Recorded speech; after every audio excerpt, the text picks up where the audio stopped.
Good afternoon, students. हम लोग next chapter चट्टान स्टार्ट किए हैं, जिसमें हम लोग चट्टानों के प्रकार का अध्ययन कर रहे हैं। फर्स्ट जो है आग्नेय चट्टान। आग्नेय चट्टान के सब टाइप्स इस प्रकार से हैं। On the basis of origin place, उत्पत्ति स्थान के आधार पर आग्नेय चट्टानों के मुख्यतः 2 सब टाइप्स हैं। पहला है पाताली अथवा वितलीय चट्टान। इंग्लिश टर्म यूज होता है प्लूटोनिक रॉक्स। Plutonic rocks. अब ये प्लूटोनिक रॉक्स जो हैं, पृथ्वी के अत्यधिक गहराई में जो मैग्मा होते हैं, लावा होते हैं, उनके ठंडा होकर ठोस रूप धारण करने से इनका निर्माण होता है। चूंकि ठंडा होने में अधिक समय लगता है, इसलिए इनके जो रवे होते हैं काफी बड़े होते हैं। देखिए, पिछले क्लास में भी मैंने समझाया है, यदि ठंडा होने में अधिक समय लग रहा है तो इनके जो रवे होंगे काफी बड़े होंगे, और इनका बेस्ट एग्जाम्पल है ग्रेनाइट। और इसका सबसे अच्छा उदाहरण, इस तरह के चट्टान का सबसे अच्छा उदाहरण है दक्षिण भारत के छोटा नागपुर पठार, छोटा Nagpur plateau. It's a best example of plutonic rock. अब ये छोटा नागपुर प्लेट्यू कहाँ है? हम लोग झारखंड में रहते हैं, और झारखंड में ही प्लूटोनिक रॉक्स मुख्य रूप से पाए जाते हैं। मैसूर का पठार भी ग्रेनाइट चट्टान से बना है। अब मैसूर कहाँ पर है? आप लोग मैप में देखिए और कमेंट में लिख कर बताइए। नेक्स्ट जो टाइप्स है मध्यवर्ती या अधिवितलीय, इंग्लिश टर्म यूज होता है हाइपाबाइसल रॉक्स। अब ये चट्टाने जो ऊपर आने की क्रिया में, मतलब धरातल के अंदर सरफेस, अर्थ सरफेस के अंदर ही ये जो मेल्ट रॉक है, ये ऊपर आने के क्रम में ही जमीन के अंदर जम जाते हैं, जिनसे कि मुख्य रूप से आकृतियों का निर्माण होता है, जिनमें फर्स्ट है बैथोलिथ, सेकंड है लैकोलिथ, थर्ड है सिल और फोर्थ है डाइक। मैं डायग्राम में एक बार क्लियर कर रही हूं।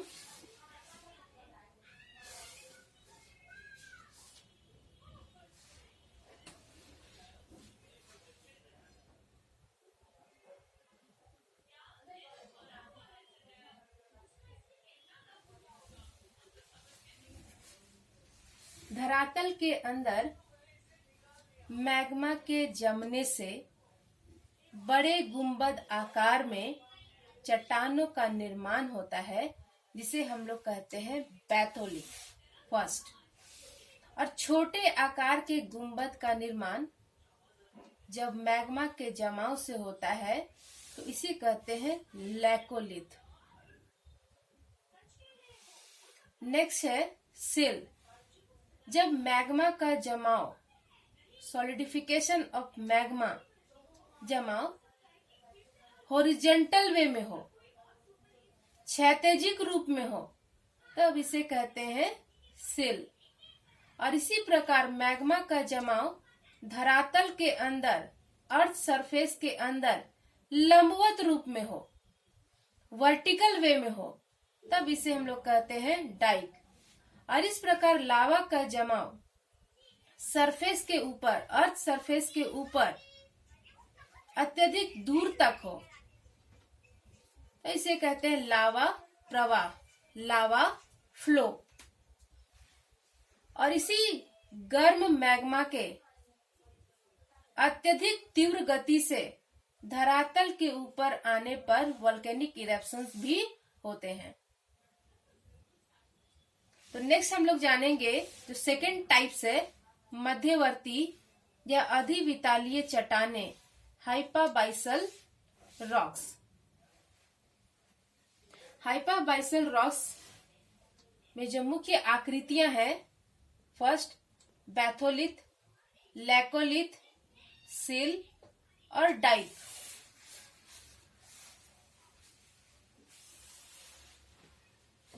मध्यवर्ती आग्नेय चट्टानों के विभिन्न रूप। मध्यवर्ती आग्नेय चट्टानों के विभिन्न रूप, different form of hypabyssal igneous rock. आग्नेय हिंदी में बोलते हैं, इंग्लिश में उच्चारण करते हैं इग्नियस। जिनमें फर्स्ट है बैथोलिथ। ये प्रायः गुंबद के आकार के होते हैं और इनके किनारे के ढाल काफी तीव्र होते हैं, स्टीप स्लोप होते हैं। यहां फोकस करेंगे। बैथोलिथ जो है गुंबद आकार के हैं और इनके जो ढाल होते हैं, इनके जो साइड स्लोप होते हैं, काफी स्टीप स्लोप वाले होते हैं।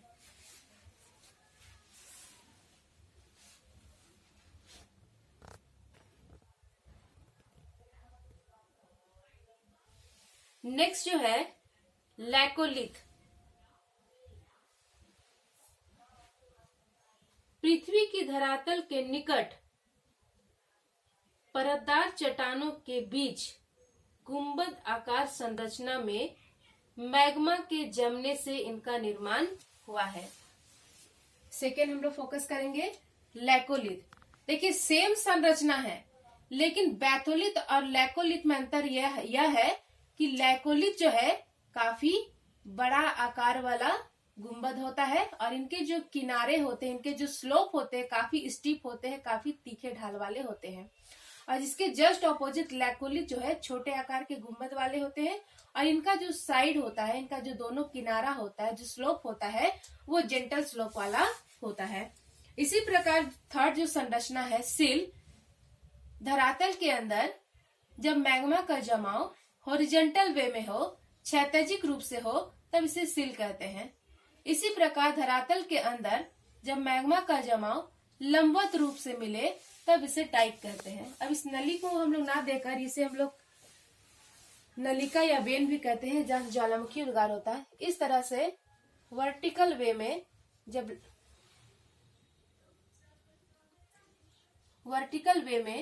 जब लावा का जमाव मिले, तब इसे डाइक कहते हैं।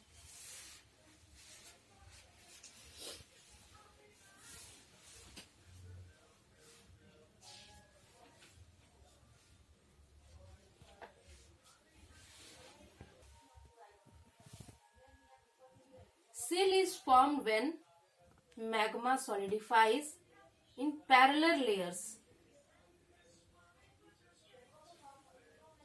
इसके just opposite dyke, when the lava makes its way through cracks and the fissures developed in the land. It solidifies almost vertical way. जब लंबवत रूप से मैग्मा का जमाव धरातल के अंदर हो, तब इसे डाइक कहते हैं। इस प्रकार आग्नेय चट्टान के जो मुख्य सब डिवीजन है, उनका अध्ययन हम लोगों ने किया। नेक्स्ट क्लास में हम लोग on the basis of chemical properties, रासायनिक संरचना के आधार पर या रासायनिक विशेषता के आधार पर आग्नेय चट्टान के सब प्रकार, सब टाइप्स, उप विभाग किस प्रकार के हैं, उसका अध्ययन करेंगे। क्योंकि एक ही बार यदि हम लोग इसका स्टडी कर दे तो शायद आपको आसानी से समझ में ना आए, इसलिए हम लोग इसे जो है अलग अलग क्लास में स्टडी करेंगे ताकि आपको समझने में आसानी हो। फिर से हम यहाँ रिवीजन कर दें। आग्नेय चट्टान के उत्पत्ति के आधार पर इसे मुख्यतः दो वर्गों में रखा गया है। पहला पाताली और वितलीय चट्टान, प्लूटोनिक रॉक्स। यह अत्यधिक गहराई में मैग्मा के सॉलिडिफिकेशन से होता है। जब अत्यधिक गहराई में ठोसकरण हो रहा है, इसको जमने में अधिक समय लगेगा और जमने के क्रम में जो क्रिस्टल होंगे, जो रवे होंगे, काफी बड़े होंगे। और इस प्रकार के चट्टान के प्रमुख उदाहरण है ग्रेनाइट। दूसरा जो प्रकार है मध्यवर्ती या अधिवितलीय चट्टान। ये धरातल के ऊपर जाने के क्रम में ही, धरातल के अंदर ही इनका जमाव होता है विभिन्न आकृतियों में। और इनका बेस्ट एग्जाम्पल है डोलेराइट। अब धरातल के अंदर ही इनका जमाव हो रहा है, तो ऑब्वियसली इनको जमने के लिए अधिक समय लगेगा। और इस तरह के जो प्रमुख आकृति है, फर्स्ट है बैथोलिथ, लैकोलिथ, सिल एवं डाइक। नेक्स्ट क्लास में हम लोग जानेंगे कि रासायनिक संरचना के आधार पर आग्नेय चट्टान के विभाग किस प्रकार से है। Thank you.